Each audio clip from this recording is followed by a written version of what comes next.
যখন ঐক্যমত্য কমিশন গঠন করলাম, মনে মনে আশা ছিল যে হয়তো দু একটা বিষয়ে তাদেরকে একমত করতে পারবো, কিন্তু রাজনৈতিক দলের বক্তব্য শুনলে মনে হয় কেউ কারো কথা শুনবে না। কাজে ভয়ে ভয়ে এটা শুরু হয়েছিল। প্রফেসর আলী রিয়াজকে দায়িত্ব দিয়েছিলাম, উনি একজন গুণীজন, যে উনি বুঝে বুঝে যদি অগ্রসর হতে পারেন।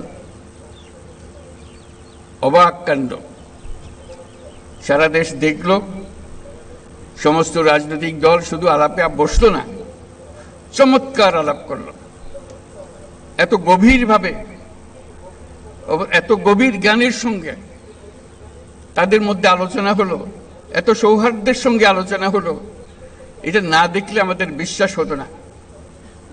আপনারা যারা দেশের প্রত্যন্ত অঞ্চলে আছেন, বিভিন্ন জায়গায় আছেন, তারা প্রত্যেকে দেখেছেন, কারণ টেলিভিশনে এটা প্রচার হচ্ছিল ক্রমাগতভাবে, কিভাবে তারা তাদের যার যার নীতিগুলো তুলে ধরছেন, বক্তব্যগুলো তুলে ধরছেন, সেটা সব মানুষ শুনতে পেয়েছে শুধু নয়, তারা অংশগ্রহণ করেছে, মনে মনে অংশগ্রহণ করেছে, ঘরের মধ্যে তর্ক বিতর্ক করেছে, কার কথা ঠিক, কার কথা উচিত, কোনটা মানলে ভালো হবে, কোনটা গ্রহণ করা উচিত হবে, এবং সেটা নিজেদের মধ্যে লেখালেখি করেছে, তর্ক বিতর্ক করেছে, সারা জাতিকে এটার মধ্যে ঢুকিয়ে ফেলেছে। আপনারা শুধু সীমাবদ্ধ কামরাতে বসে আলাপ করেননি, আপনারা সারা জাতিকে এটার মধ্যে আলোচনার মধ্যে শরিকদার করেছেন, সবাই অংশগ্রহণ করেছে। কেউ তাৎক্ষণিকভাবে কেউ রাজি হয়ে গেছে এমন ছিল না। অবস্থা দেখে মনে হচ্ছিল বেশি দূর বোধহয় অগ্রসর হবে না, কয়েকটি বিষয়ে একমত হয়ে বোধহয় সমাপ্ত হবে, কিন্তু ক্রমে ক্রমে যত জটিল বিষয় হোক না কেন ঐক্যমতে এসছেন। আজকে আমরা একটা দীর্ঘ তালিকা নিয়ে এই সনদ প্রণয়ন করতে পারছি। আমরা রাজনৈতিক দলের সদস্যদের জন্য এবং আমাদের কমিশনের সহসভাপতি এবং সদস্যবৃন্দের জন্য জোরে একটা হাততালি দিয়ে অসম্ভবকে সম্ভব করার জন্য। তারা ইতিহাসে অক্ষয় হয়ে থাকবে, তাদের নাম অক্ষয় হয়ে থাকবে, লোকে চিন্তা করবে যে তারা কিভাবে এটা করেছিল। আজকে এই দিনটি যে পেলাম, এটা মহান দিন, এটার কথা চিন্তা করলে গা শিউরে ওঠে। এমন একটি দিন, সেটা শুধু জাতির জন্য না, সারা পৃথিবীর জন্য একটা বড় রকমের উদাহরণ হয়ে থাকবে। বহু জায়গায় যেটা পাঠ্যপুস্তকে থাকবে, সেটা ক্লাসরুমে আলোচনা হবে, রাজনৈতিকবিদদের মধ্যে নিয়ে এটা নিয়ে আলোচনা হবে বিভিন্ন দেশে, কোনটা ঠিক কোনটা বেঠিক, তারা কি বললো, আমরা কি চাই, তারা সেটা পারে কিনা সেটা চেষ্টা করে দেখবে তাদের দেশে এটা সম্ভব কিনা। যেই উদাহরণ আমাদের দেশের রাজনৈতিকবৃন্দ সৃষ্টি করেছেন, সেটা দেশের জন্য তো বটেই, সারা পৃথিবীর জন্য উদাহরণ হয়ে থাকবে। আমি তাদেরকে আবারও মোবারকবাদ জানাই এই কাজটি করার জন্য, দেশকে অনেক উচ্চে নিয়ে যাওয়ার জন্য, বহু উচ্চে নিয়ে গেছেন তারা। এই যে আমরা এটা পারলাম,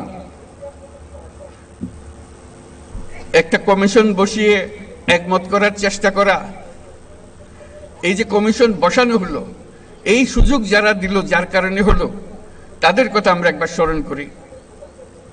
গণ অভ্যুত্থানের নায়কদের কথা স্মরণ করি, যাদের কারণে আজকে আমরা এখানে এসেছি, যারা এই অভ্যুত্থানের জন্য প্রাণ দিয়েছে, রক্ত দিয়েছে, তাদের কাছে স্মরণ করি। যারা আহত হয়েছে, বীর যোদ্ধা যারা আহত হয়েছে, বেঁচে আছেন, কষ্টে আছেন, তাদের কথা স্মরণ করি, তাদের কাছে আমাদের শ্রদ্ধা জ্ঞাপন করি, আমাদের কৃতজ্ঞতা প্রকাশ করি। তাদের জন্যই আজকে আমাদের এই দিনটি করা সম্ভব হয়েছে। তাদের কাছে আমরা সারা জাতি চিরকৃতজ্ঞ থাকবে। আমরা সেই কৃতজ্ঞতা তাদেরকে জানালাম। আমরা আজকে যে কাজটা করলাম, এখানে স্বাক্ষর করলাম সবাই মিলে, সেটা দিয়ে আমার বাংলাদেশ পরিবর্তন হবে, এই পরিবর্তন সম্ভব হলো ওই গণ অভ্যুত্থানের কারণে, ছাত্র জনতার অভ্যুত্থানের কারণে। এটা হলো দ্বিতীয় অংশ। সেটা তারা করেছিল বলেই আজকে আমরা এই সুযোগ পেলাম।